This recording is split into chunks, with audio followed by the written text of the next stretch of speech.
ဗုဒ္ဓသားသမီးမိတ်ဆွေများအားလုံးမင်္ဂလာပါဗုဒ္ဓသားသမီးတွေအတွက်ကိုတပတ်စာတဲတော်ဟောစတန်ဟောကြားပေးမှာဖြစ်ပါတယ်73ရက်6လ2025နေပြီးတော့19ရက်6လ2025အတွင်းမှာ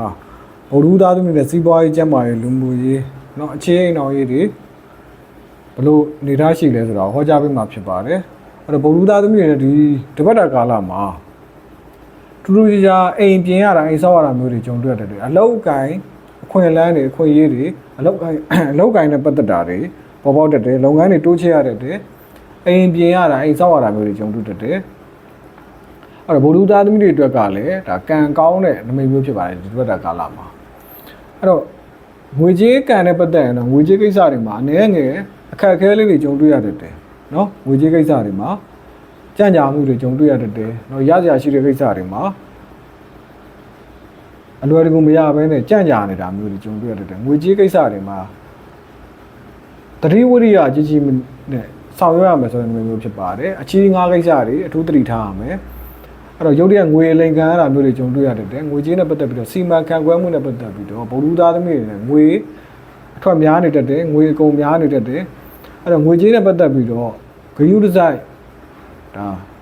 စီမံခန့်ခွဲပြီးတော့အသုံးပြုရမယ်ဆိုတဲ့မျိုးဖြစ်တယ်အဲ့လိုမှမဟုတ်ဘူးဆိုရင်ဗုဒ္ဓသားသမီးတွေအနေနဲ့ဒီဘက်ကကာလမှာငွေတွေအထွက်များနေတတ်တယ်ငွေကြေးနဲ့ပတ်သက်တဲ့အခက်အခဲလေးတွေအဖို့ထစ်လေးတွေကြုံတွေ့လာတတ်တယ်နော်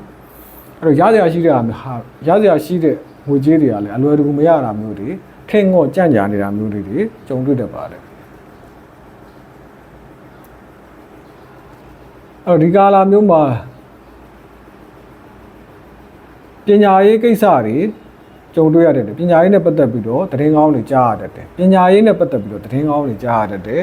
နောက်ခရီးတို့လေးတွေထွက်နေရတယ်ခရီးတွေသွားနေရတယ်ခရီးကိစ္စတွေနော်ခရီးကိစ္စတွေပေါ်ပေါက်တတ်တယ်ခရီးတို့လေးတွေသွားနေရတယ်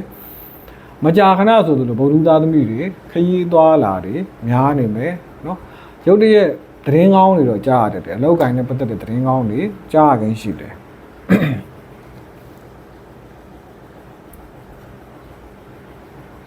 အော်ဒီကာလာမျိုးမှာဗုဒ္ဓသားသမီးတွေနေနဲ့အိုးအိမ်ကိစ္စတွေနေရာထိုင်ခင်းကိစ္စတွေထူးထူးခြားခြားကံကောင်းနေမယ်အိမ်နဲ့ပတ်သက်တာတွေเนาะအိမ်ပြင်ရတာတို့အိုးအိမ်ကိစ္စတို့เนาะ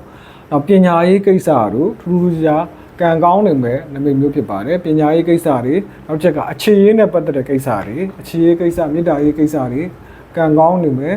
နောက်တစ်ချက်ကထီထိုးတာမျိုးတွေကံစမ်းတာမျိုးတွေပြုလုပ်တဲ့နဲ့ထီပေါက်တယ်လို့မျိုးအမွေရတယ်လို့မျိုးရုပ်တရက်ငွေတွေဝင်လာတတ်တယ်ဆိုတဲ့နမိတ်မျိုးဖြစ်ပါတယ်ဗုဒ္ဓသားသမီးတွေတိုးတော့ဗုဒ္ဓသားသမီးတွေဒီကာလမှာသတိထားရမယ့်အချက်အញ្ញံအခိုက်တခုကတော့ကိုယ်အရန်လိုတဲ့သူတွေမနာလိုတဲ့သူမျိုးတွေပေါ်ပေါက်တတ်တယ်ရုပ်တရက်စကားများရတာမျိုးတွေကြုံတွေ့ရတတ်တယ်เนาะစကားများရတာမျိုးတွေစိတ်နှောက်ယှက်ဖြစ်ရတာမျိုးတွေကြုံတွေ့တတ်ပါတယ်အဲ့တော့ရန်မကင်းဘူးဆိုတဲ့ကာလမျိုးပေါ့เนาะကိုယ်မနာလိုတဲ့သူတွေပေါ်ပေါက်လာတတ်တယ်အတိုက်ခံအပြိုင်ဆိုင်လေးတွေကိုယ်အကြောင်းမဲ့ပြိုင်ဆိုင်တာမျိုးတွေကိုယ်အကြောင်းမဲ့တိုက်ခိုက်လာတာမျိုးလေးတွေကြုံတွေ့ရတတ်ပါတယ်အဲ့တော့အိမ်တွင်းအိမ်တော်အိမ်မှာဒီကာလာမျိုးမှာဘုဒ္ဓသားသမီးတွေနေကအိမ်တော်တွေအနေနဲ့ဆိုရင်တယောက်တယောက်အမြင်မတူတာမျိုးတွေနော်တယောက်တယောက်ဘာမဟုတ်တဲ့ကိစ္စလေးနဲ့စကားများတာမျိုးတွေရန်ဖြစ်တာမျိုးတွေကြုံတွေ့ရတတ်တယ်အိမ်တော်တွေအနေနဲ့နော်အိမ်တွင်းရေးကိစ္စအိမ်တော်ရေးကိစ္စတွေမှာအနည်းငယ်အထင်မြင်လွဲမားစရာတွေဖြစ်တတ်တယ်အထင်လွဲတာတို့အမြင်လွဲတာတို့အဲ့လိုကိစ္စတွေမှာရန်ဖြစ်တာမျိုးတွေစကားများတာမျိုးတွေကြုံတွေ့ရတတ်တယ်ပြောချင်တာကတော့အိမ်တွင်းရေးကိစ္စအိမ်တော်ရေးကိစ္စမှာအနည်းငယ်ညံ့နေတယ်ဒီတစ်ပတ်တာကာလမှာအဲ့တော့ကျမ်းမာရေးနဲ့ပတ်သက်ရင်တော့ထူထူးဆိုရင်ကြာမရှိဘူးเนาะကိုဖြစ်ပေါ်နေတဲ့ကျမ်းမာရေးတွေတက်တာပျောက်ကင်းသွားနိုင်တယ်စေကောင်းဝါကောင်းတွေတွေ့ရနိုင်တယ်เนาะဆရာသမားကောင်းတွေတွေ့ရနိုင်တယ်အဲ့တော့ဗုဒ္ဓသားသမီးနဲ့ဒီတပတ်တာကာလမှာကောင်းမွန်တဲ့ချက်ကတော့အဓိကပေါ့နော်ဘာသာရေးနဲ့ပတ်သက်တာတွေထူးထူးခြားခြားအဆင်ပြေအောင်မယ်အလှူဒန်းကိစ္စတွေပြုလုပ်ရတတ်တယ်အလှူဒန်းကိစ္စတွေဆောင်ရွက်ရတတ်တယ်နောက်တစ်ခုကဖျားဘူးခီးတို့နော်ဖျားဘူးခီးတွေဘာသာရေးနဲ့ပတ်သက်တဲ့ခီးမျိုးတွေထွက်ရတတ်တယ်အဲ့တော့ထူးထူးခြားအိမ်မက်ကောင်းတွေပါတယ်မှတ်တတ်တယ်နော်ကိုသူတော်စင်လိုပုံကူမျိုးတွေကအိမ်မက်ပေးလာတာမျိုးတွေနော်အဲ့တော့ဘာသာရေးကိစ္စဖျားတရားကိစ္စတွေထူးထူးခြားခြားဗုဒ္ဓသားကြီးရဲ့ဒီဘက်တာကမှလောက်ဖြစ်မယ်ဘာသာရေးကိစ္စဖျားတရားကိစ္စတွေအဆင်ပြေမယ်ဖျားမှုတွေသွားရတတ်တယ်နော်ထူးခြားတဲ့နေရာတွေသွားရတတ်တယ်ဆိုတဲ့အနေမျိုးဖြစ်ပါတယ် အဲ့တော့အလောက်ကင်ကန်ကလည်းအင်မတန်ကောင်းနေတယ်အလောက်ကင်နေအလောက်ကတော့ကောင်းတယ်အလုံးငန်းကျင်းတွေပေါ့တိုးတက်လာမယ်လုပ်ငန်းတွေတိုးချဲ့လို့ရတယ်လုပ်ငန်းအခွင့်အလမ်းတွေပေါ်ပေါက်လာမယ်အလုံးမရသေးတဲ့သူတွေအလုံးမရှိသေးတဲ့သူတွေဆိုရင်လည်းအလုံးတွေရလာမယ်လုပ်ငန်းရှိပြီးသားသူတွေကလည်းရှေ့ကိုလုပ်ငန်းတွေတိုးချဲ့လို့ရတယ်လုပ်ငန်းတွေပတ်သက်ပြီးတော့သတင်းကောင်းတွေကြားရတဲ့အဆက်အသွယ်တွေရလာမယ်ကျင်းတွေပေါ့လုပ်ငန်းရှေ့ကိုတိုးတက်အောင်မြင်မယ်ဆိုတဲ့နမိတ်မျိုးဖြစ်ပါတယ်